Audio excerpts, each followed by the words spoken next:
సూర్యాపేట జిల్లాలో అమానవీయ సంఘటన చోటు చేసుకుంది. మోతే మండలం పరిధిలోని నరసింహాపురం గ్రామంలో ఓ కుటుంబం ఎదుర్కొంటున్న ఇబ్బందులు ఇప్పుడు చర్చనీయాంశంగా మారాయి. ఈ సంఘటన గ్రామస్తులను మాత్రమే కాదు, సమాజాన్ని కూడా ఆలోచింపచేసేలా ఉంది.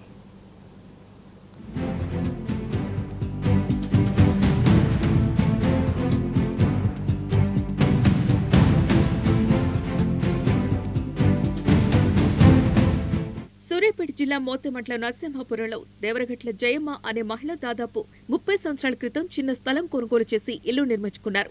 అప్పులు చేసైనా సరే తన కుటుంబానికి ఒక గుడిసైనా ఉండాలి అన్న ఆమె అప్పటి నుంచి అక్కడే స్థిరపడి సాధారణ జీవితాన్ని గడుపుతున్నారు. ఇటీవల పక్క స్థలం యజమాని విజయ్ తన స్థలంలో నిర్మాణ పనులను ప్రారంభించాడు. అయితే ఆ పనులు సాగుతున్న క్రమంలో జయమ్మ ఇంటికి వెళ్లే దారిని కంచెతో మూసివేశాడని బాధితులు ఆరోపిస్తున్నారు. దీంతో కుటుంబం రాకపోకలకు తీవ్ర ఇబ్బందులు ఎదుర్కొంటోంది.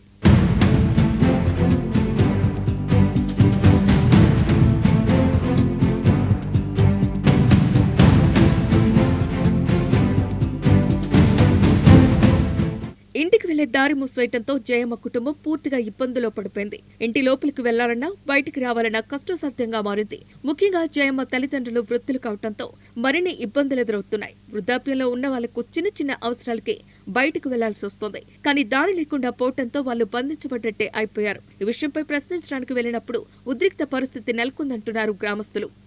సూర్యాపేట జిల్లా సార్ మాది. మేము ఇల్లు కట్టుకొని కూడా దాదాపు 30 సంవత్సరాలు అయింది సార్. 30 సంవత్సరాలు ఇదే ఇంట్లో మేము నివాసం ఉంటున్నాం.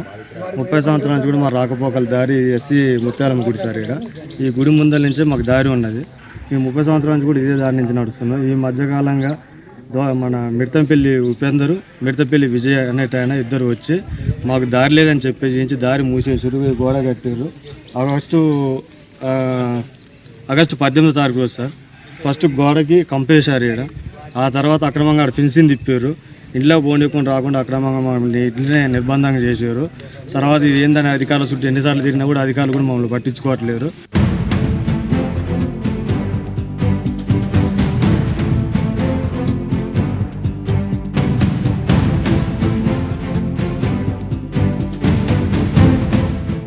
ఇంటికి దారి ఇవ్వనందుకు ప్రశ్నిస్తే వృద్ధులపై దాడి జరిగిందని, కులం పేరుతో దూషించారని కూడా ఆరోపణలు వినిపిస్తున్నాయి. ఇదెక్కడి న్యాయం అని అడిగిన గ్రామస్తులను కూడా పక్క స్థలం యజమాని కేసులు పెడతానంటూ భయాందోళనకు గురిచేస్తాడని, ఎవరైనా మాట్లాడితే కేసులు పెడతానని బెదిరింపులు వచ్చాయని వాపోతున్నారు. గత 50 సంవత్సరాలు అవుతుంది ఇక్కడ ఈ ఇల్లు కట్టుకోవటం. గత అందరం కొనుక్కున్న వాళ్ళం. ఈ సందంతా ఈ దొరవారిది మొత్తం రావులూరి 300 ఎకరం ఉంది. అందరు కొనుక్కున్నారు. దారి ఇక్కడి నుంచి వీటికి దారి ఉంది. నేను గత ఎకరం కొనుక్కున్న అవతల పక్క సైడ్ ఈ ఇంటి పక్కనే వాళ్ళు ఈ 2 నెలల సంది వాళ్ళని మంచి టార్గెట్ పెడతారు, దారి లేదని. ఈ చర్చి కట్టించిండ్రు. ఈ చర్చి కట్టిర్రు, మొన్ననే కట్టిర్రు. ఇక్కడ చర్చి లేదు, ఏమీ లేదు, ఇంతకుముందు ఏది లేదు. ఈ 2 సంవత్సరాల సంది దారి లేదని దారి బూడేసిండ్రు. దారి బూడేసి వాళ్ళు మా ఇబ్బంది పెడతారు. ఆడపిల్లని ఎన్ని రోజులు అవుతుంది? ఈ 2 సంవత్సరాలు అవుతుంది. గోడ కట్టి సంవత్సరం అవుతుంది. అంటే కొద్ది గొప్ప 8 నెలలు 9 నెలలు అవుతుంది ఇది కట్టి. వచ్చిర్రు, వాళ్ళని ముసలి నెట్టిండ్రు. వాళ్ళని నెట్టేసి గోడ కట్టి ఈ చుట్టూ ఇక్కడ కూడా పింఛన్ తిప్పిండు.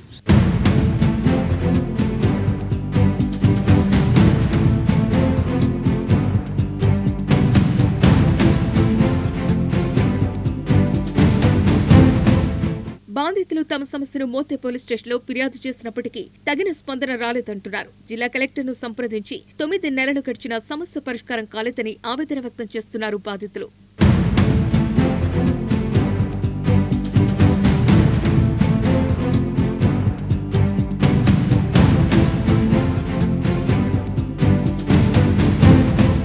వృద్ధాప్యంలో ఉన్న తల్లిదండ్రులు ప్రమాదవశాత్తు ఏదైనా జరిగితే హాస్పిటల్కి ఎలా తీసుకువెళ్లాలి అంటూ కుటుంబీకులు కన్నీరు మున్నీరయ్యారు. ఇప్పటికైనా నరసింహాపురంలో జరుగుతున్న ఈ సమస్యపై అధికారులు స్పందించి పరిష్కరణకు దారి చూపించాలని కోరుకుందాం.